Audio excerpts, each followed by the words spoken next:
My God, we are so cool. You're all jealous. Welcome back to Siege Reviews. I don't know where to go with this. You see, because before I would be alone and it would be just so much easier to be like blah, blah, blah, blah. Blah, blah. Here we are, getting ready to film the first episode. And Cameron is eating a tiger corn dog. Who the crap cooks their corn dog in like a grillish, a George Foreman grill? Get out my shot. Well, this is the new Siege Reviews. This is us abusing thousands of dollars in professional equipment for our own petty games. Witty banter. I have a kind of a new crew to back me up with this. As you saw at the beginning cinematic, we have Ross Beck and Cameron. They are both here working at the studio with me. And they decided to get together with me and resurrect the Siege Reviews for some odd reason. For the good of mankind, Siege Reviews must go on. Because movies suck! So, I'll give you my opinion on them. Movies suck!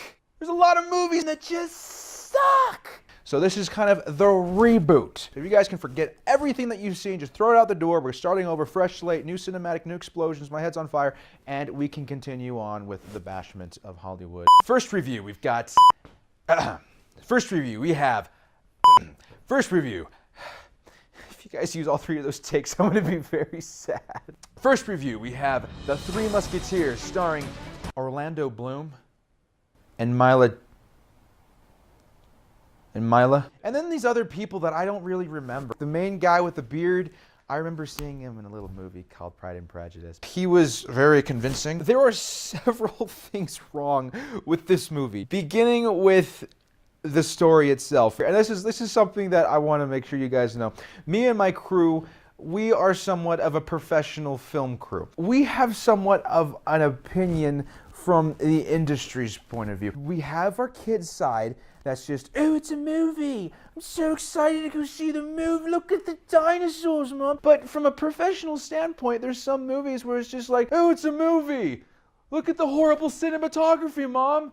Look at the horrible acting. Look at the horrible character development. I'm out of here. It's just, it is embarrassing to see a studio take a look at a script and read this crap and be like,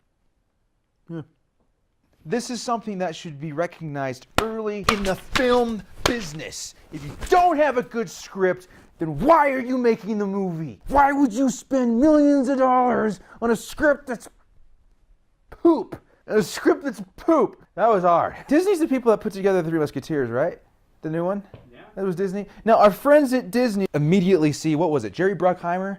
This is for you. This is probably the legit script that was used for The Three Musketeers. All it says is Three Musketeers by Jerry Bruckheimer, scribble, scribble, scribble, scribble, Mickey Mouse holding a sign that says Black Power. They see your name on it, and it was like, oh, it's obviously gotta be a guy. It's the guys from Pirates of the Caribbean. Take the money! Take it!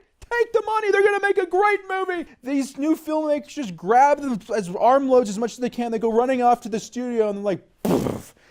All right, kids, come in and write a film for us. What do you guys want to see? It's like giving the responsibility of a film production to a bunch of kids outside of an ice cream truck. I want the lemon one! And that's why we're here. I'm not going to bash on it completely, Orlando Bloom. There were some parts in it that were really fun. Some of those situations are like things that you would find in real life. Now, for example, there's this girl.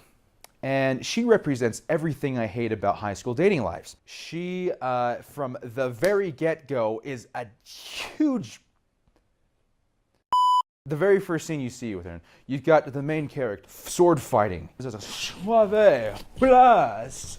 bunch of these French guards or whatever, and she's sitting here holding her little thing of bread. She acknowledges him, but then she says, you country boys don't know how to sway a woman in the city. And I was like, he just fucking stabbed the guy in the face.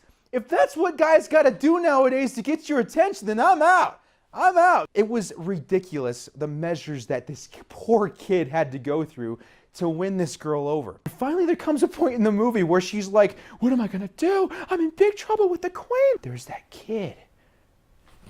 And she goes flocking to him. And I was so pissed. The scene legitimately goes like this. She comes back and she's in disguise, walks into the door. And the guys are like, what are you doing here? I thought you didn't want me. And she was like, well, the Queen's jewels have been stolen, and I really like you, and I want it to work out, but we need those jewels. And the kid's like, done. He jumps out into action, leg over limb, gets stabbed, gets thrown off of boats, gets thrown off of horses, doesn't give a single shred of crap if she's using him or not. In the end, I just couldn't take the relationship seriously. The whole love plot of the film was just for naught. It was dumb. But I'm going to try and gather up all of the little good things from the film.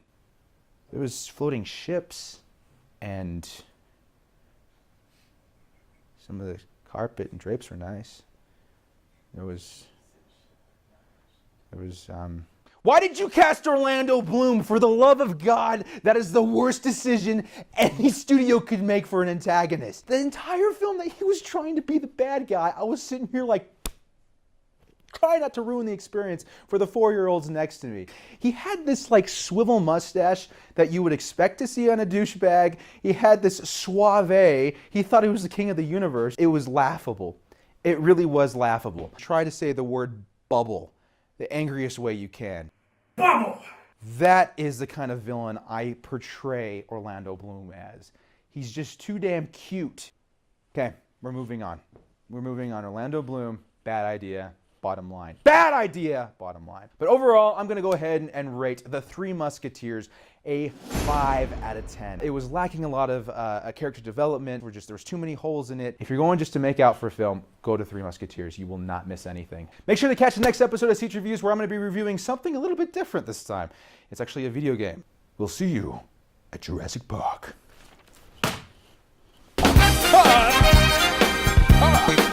Now, did we really do that?